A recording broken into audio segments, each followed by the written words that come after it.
नमस्कार दोस्तों, स्वागत है आप सभी का हमारे YouTube channel Sanjeevani for us में।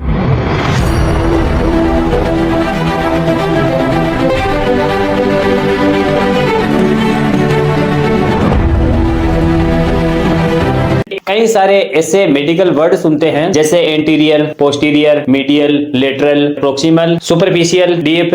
ऐसे शब्दों को डिटेल में समझेंगे। इस वीडियो में हम एनाटॉमिकल डायरेक्शन टर्म्स के बारे में बात करेंगे। हमारी बॉडी है, ये राइट साइड है और ये लेफ्ट साइड है। एडीटी एनाटॉमिकल डायरेक्शन टर्म्स, या फिर डायरेक्शन की जगह पोजीशन लिख लो। मीडियल,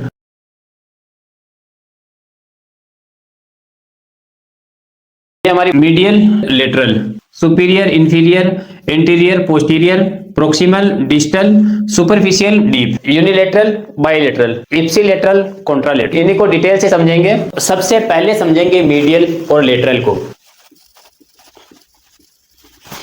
जैसे इसको बीचों बीच से काटते हैं अपन, पूरी बॉडी को दो भागों में डिवाइड करते हैं। बीच वाली जो लाइन बन रही है इसको हम मीडियन नाम देंगे, और इसके दोनों साइड, ठीक है ना, इसके दोनों साइड के जो हिस्से आ रहे हैं इसको अपन नाम देंगे लेटरल। बाहर के ऑर्गनों से जैसे अपन मुंह को देखते हैं तो मुंह के अपने दोनों जो आंखें हैं, जैसे अपने बीच से काटा आंख दोनों आंखों के मीडियल में स्थित है। इसी तरह से अब लेटरल में अगर इनको से समझना है तो दोनों आंखें नाक के लेटरल में मौजूद है, ठीक है ना। जो बीच में है उसको मीडियल और जो साइडों में है उसको लेटरल बोलेंगे। तो नाक दोनों आंखों के मीडियल में है, और इसी तरह दोनों आंखें, समझना, दोनों आंखें नाक के लेटरल साइड में मौजूद है। अब इसी को अगर आंतरिक ऑर्गनों को हमें देखना है तो जैसे ये हमारे फेफड़े हो गए, और फेफड़ों के बीच में हार्ट मौजूद रहता है, ठीक है। फेफड़ों के बीच में हार्ट मौजूद रहता है, तो हार्ट दोनों लंग्स के मीडियल में हार्ट मौजूद है। दोनों फेफड़ों के बीच में हार्ट स्थित है। इसी तरह से अगर फेफड़ों को लेटरल साइड को समझना है, ये तो हार्ट तो के मीडियल, अब लेटरल साइड को समझना है तो हार्ट के लेटरल साइड में दोनों लंग्स स्थित है। जो बीच में है वो मीडियल, जो साइड में है उनको लेटरल बोला गया। आगे लेते हैं अपन सुपीरियर और इंफीरियर। इसको लेकर कंफ्यूजन ज्यादा रहता है, कौन सा ऑर्गन सुपीरियर है और कौन सा ऑर्गन इंफीरियर है। सुपीरियर और इंफीरियर,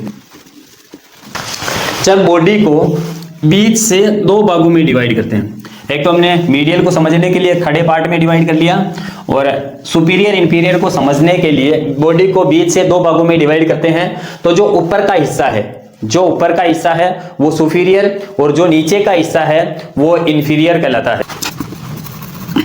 जो ऊपर का हिस्सा है वो सुपीरियर और जो नीचे का हिस्सा है वो इंफीरियर। सुपीरियर का दूसरा नाम है क्रेनियल। सुपीरियर को क्रेनियल बोला जाता है और इंफीरियर को कैडल बोला जाता है। इनको भी थोड़ा याद रखना, क्रेनियल और कैडल। जैसे ये आंखें हैं और ये नाक, ठीक है ना।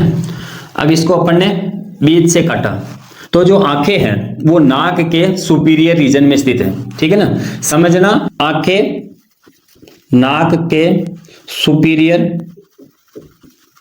किसी भी चीज को आड़ा काटेंगे, अगर इस तरह से काटेंगे, जैसे अगर मेरे मुंह को ऐसे काटा जाए तो जो नाक के ऊपर आंखें सुपीरियर रीजन में है और आंखों के नीचे, ये सुपीरियर हो गया और ये आंखें हो गई, तो आंखों के नीचे इंफीरियर हो गया। तो नंबर से दो भागों में डिवाइड करेंगे तो पैर हमारे इंफीरियर है, और बॉडी का ऊपर वाला पार्ट जो हेड है, जो चेस्ट है, पेट है, एब्डोमेन है, वो हमारे सुपीरियर रीजन में आएगा। उम्मीद करता हूँ कि ये चीज समझ में आ गई। जो हमारी बॉडी का ऊपर का पार्ट है वो सुपीरियर है, और जो नीचे का पार्ट है वो इंफीरियर है। इंफीरियर को कैडल बोला जाता है और सुपीरियर को क्रेनियल बोला जाता है, ठीक है ना। तो स्कल सुपीरियर रीजन में है और पैर जो है वो हमारे इंफीरियर रीजन में स्थित है। आगे लेते हैं एंटीरियर और पोस्टीरियर।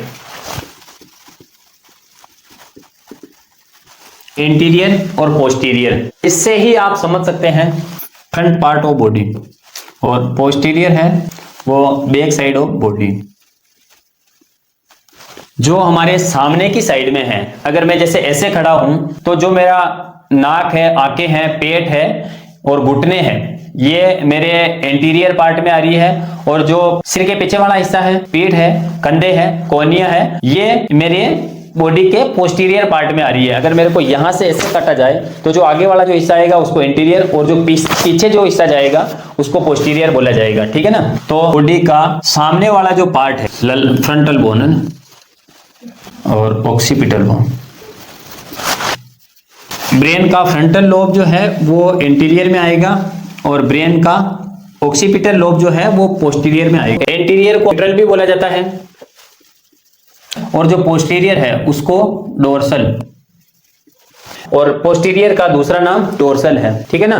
तो इसीलिए स्पाइन का थोरेसिस वाला पार्ट है उसको डोर्सल रीजन बोला जाता है, क्योंकि ये हमारी पीठ के पीछे का हिस्सा है। डोर्सल जहां लिखा हुआ है वो किसी वस्तु विशेष हो सकता है, किसी का शरीर हो सकता है, तो वो उसके पीछे का हिस्सा है। जैसे ये मेरी हथेली है, तो ये सामने वाला जो हिस्सा है वो एंटीरियर है, और इसके पीछे वाला जो हिस्सा है, ये साइड वाला जो है वो पोस्टीरियर है।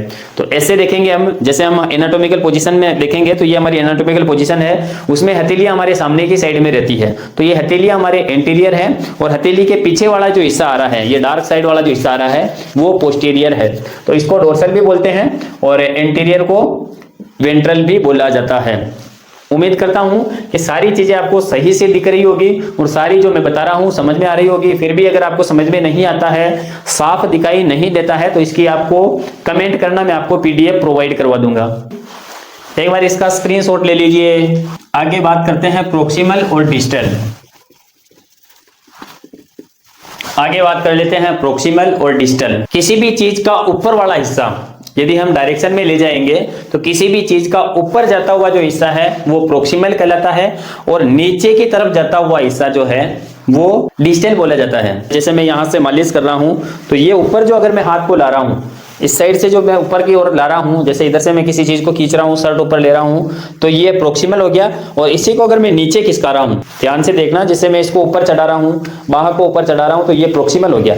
जैसे आप मैनिपुलेशन करते हो तो जो चीज जहां पर आपको ऊपर उठानी है, जैसे यहां से मेरे को इधर लाना है, ऊपर उठाना है, तो वो प्रोक्सिमल हो गया। और इसी को अगर मेरे को नीचे खींचना है, इसी को अगर मेरे को नीचे खींचना है, तो ये डिस्टल हो गया ना। किसी भी चीज को, जैसे यहाँ कोहनी है, हाथ है, यहां से ये ऊपर जाता हुआ जो हिस्सा है वो प्रोक्सिमल, और यहीं से अगर नीचे आता है तो इसको डिस्टल, ठीक है। जो चीज ऊपर की ओर जा रही है उसको प्रोक्सिमल से दर्शाते हैं, और जो चीज नीचे की तरफ आ रही है उसको डिस्टल के रूप में दर्शाते हैं। इसी को हम देखेंगे, तो जैसे कंधे जो है, कंधे यानी शोल्डर एल्बो से प्रोक्सिमल में स्थित है, ठीक है ना। जैसे यहां से ऊपर जा रहा है, कोहनी से कंधे प्रोक्सिमल में स्थित है, वही कोहनी से रिस्ट जो है, अंगुलियां जो है, वो डिस्टल रीजन में स्थित है। जो चीज ऊपर की ओर जा रही है वो प्रोक्सिमल, प्रो यानी ऊपर, डाई यानी नीचे। जो चीज नीचे की तरफ आ रही है वो डिस्टल, और जो चीज ऊपर की तरफ जा रही है वो प्रोक्सिमल कहलाती है, ठीक है ना। जैसे अगर बड़ी आंत से देखेंगे, हम आंतरिक अंगों से देखेंगे, तो बड़ी आंत की संरचना ऐसे होती है, ठीक है। बड़ी आंत को आप देखना ध्यान से, ऐसे होती है ना बड़ी आंत, ऐसे होती है ना बड़ी आंत। ये बड़ी आंत है ना, ये बड़ी आंत है, तो ये ऊपर की तरफ जा रही है। ध्यान से देखना, ये जो ऊपर की ओर जा रही है इसको हम प्रोक्सिमल बोलेंगे, ठीक है। जो भी हमारा हम खाते हैं उसका डाइजेस्ट होने के बाद ऊपर की ओर भेजती है, और इसको हम बड़ी आंत का असेंडिंग कोलन बोलते हैं, ठीक है ना। बड़ी आंत के इस वाले हिस्से को असेंडिंग कोलन, असेंडिंग वाला जो कोलन है ये ऊपर की तरफ जा रहा है, ये ऊपर की तरफ जा रहा है प्रोक्सिमल, और ये वापस इधर आता हुआ ये नीचे की तरफ आ रहा है, ठीक है, रेक्टम की तरफ आ रहा है। तो ये क्या हो गया, ये अपने आप ही डिस्टल हो गया, ठीक है। वापस नीचे की तरफ आ रहा है, अवशेष जो भी थे, मल वगैरह जो था, बचा हुआ भोजन था, मल के रूप में रेक्टम में आके इकट्ठा होगा, ऊपर की तरफ जा रहा है प्रोक्सिमल, वापस नीचे की तरफ आ रहा है, तो ये डिस्टल हो गया, ठीक है ना। बढ़ते हैं आगे, सुपरफिशियल और डीप, और डीप नाम से ही समझ में आ रहा होगा, सुपरफिशियल डीप। सुपरफिशियल यानी ऊपरी हिस्सा, ऊपर। डीप का मतलब क्या होगा, गहरा। स्किन है, मांसपेशियों के ऊपर स्थित है, तो स्किन मांसपेशियों के सुपरफिशियल है, ठीक है ना। तो चीज किसी को ढक के रखी है, जैसे पानी का मटका, तो उस पानी का मटका जो है वो सुपरफिशियल है, और मटके के अंदर अगर पानी भरा हुआ है तो पानी डीप में है। जो अंदर की चीज है उसको डीप बोला जाता है। जो ऊपर ऊपर हमें दिखाई दे रही है, सबसे पहले जिस पे हम नजर पड़ती है और जो पहले दिखाई देगी वो सुपरफिशियल होगी, और जो बाद में दिखाई देगी जो अंदर होगी उसको डीप बोला जाएगा। जैसे रिब्स, तो रिब्स और लंग्स, फेफड़े अंदर रहते हैं, रिब्स उनको कवर करके रखी है, तो लंग्स के ये सुपरफिशियल हो गए, और lungs lungs are deep the ribs. Ribs को अगर देखेंगे हम, तो ribs are to the skin, तो ribs are to the skin. फेफड़ों को रिब्स ने कवर कर रखा है, जैसे फेफड़ों को रिब्स ने कवर कर रखा है, उसी तरह रिब्स को स्किन और मांसपेशियों ने कवर करके रखा हुआ है। तो यहाँ पे स्किन सुपरफिशियल हो गई और रिब्स डीप हो गई, यहाँ पर रिब्स सुपरफिशियल हो गई और यहाँ पर लंग्स ऑटोमेटिक डीप में आ गए, है ना। समझना आराम से, जो चीज ऊपर की तरफ है उसको सुपरफिशियल बोला जाएगा, और जो चीज अंदर की तरफ है उसको डीप बोला जाएगा। चलिए आगे बढ़ते हैं। यूनिलेटरल और बाइलेटरल, यूएनआई और बाइलेटरल, ठीक है। यूनिलेटरल इसको 1 बोला जाएगा, और बीआई यानी को 2, ठीक है। यूनिलेटरल को हम साइड बोल रहे थे, लेटरल हमने पहले पढ़ा था, मीडियल और लेटरल, तो लेटरल सेम शब्द है दोनों में, ठीक है ना। अब ये दोनों अलग अलग हो रहे हैं, यूनी और बाई। यूनी का मतलब 1 और बाई का मतलब 2। तो unilateral one side of body, और two side of body. Both भी बोल सकते हैं, बी से बोथ, या फिर 2 बोल दो, बोथ साइड ऑफ बॉडी। यदि कोई चलते चलते हुए गिर जाता है या फिर कोई बाइक से फिसल कर गिर जाता है, तो उसके एक साइड में, जैसे राइट साइड के हाथ में चोट लगी है और उसी राइट साइड में पैर में चोट लगी है, तो उसको यूनिलेटरल साइड बोलेंगे कि उसको एक साइड के हाथ और एक साइड के पैर में चोट लगी है ना। तो ये यूनिलेटरल में आ जाएगा। जैसे इस हाथ में चोट लग रही है, जैसे इस हाथ में चोट लगी है और इसी पैर में चोट लगी है, या फिर इस हाथ के इस कंधे में चोट लगी है और इस कोने में चोट लगी है।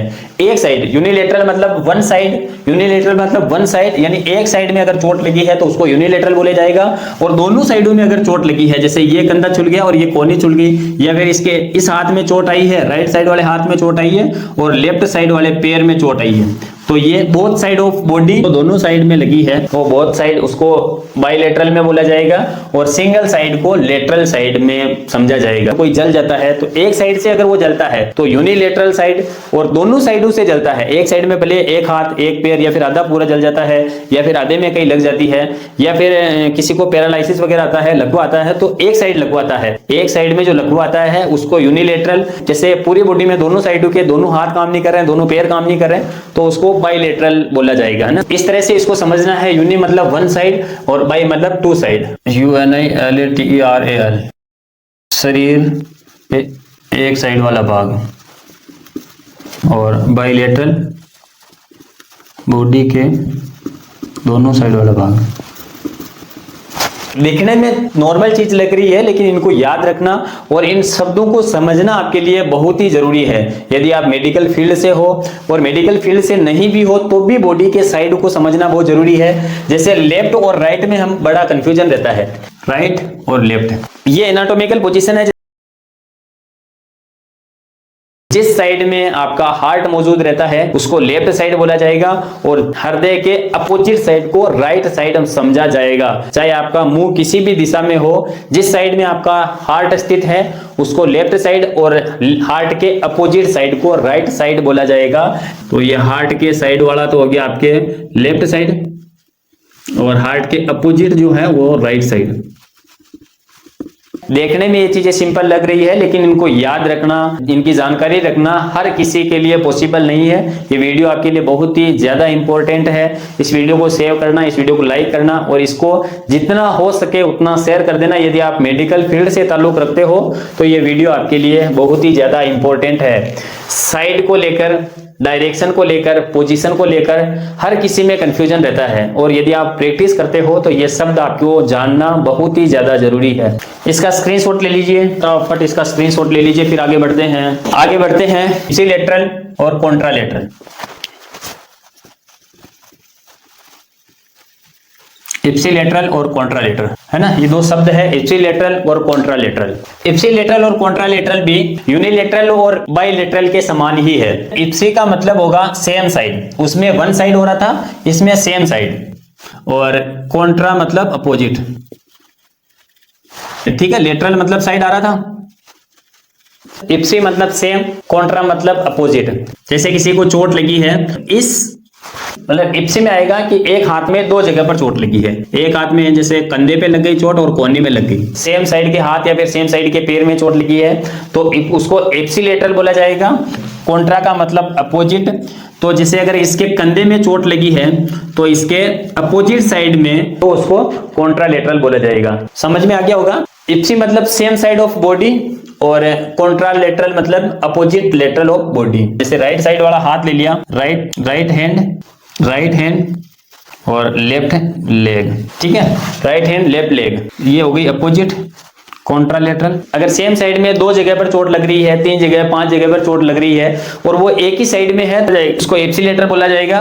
और चोट अगर अपोजिट साइड में भी लगी हुई है, 1 2 5 जगह, या फिर कहीं पर कुछ भी हुआ है, अगर सेम प्रॉब्लम अपोजिट साइड में भी आ रही है तो उसको कॉन्ट्रालेटरल में समझा जाएगा।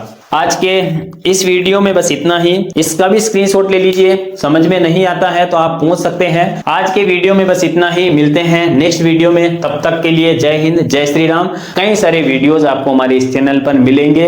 इस चैनल पर ये जो जानकारियां आपको मैं 10 जगह से इकट्ठी करके आपको इस चैनल पर डिलीवर कर रहा हूं। आप लोग इस चैनल को सपोर्ट कीजिए ताकि मैं मोटिवेट हो सकूं, आपके लिए अच्छी चीजें ला सकूं। लाइक कर लीजिए, हमारे चैनल पर और भी कई सारे वीडियोस अवेलेबल हैं, आप उन वीडियोस को जाकर देख सकते हैं।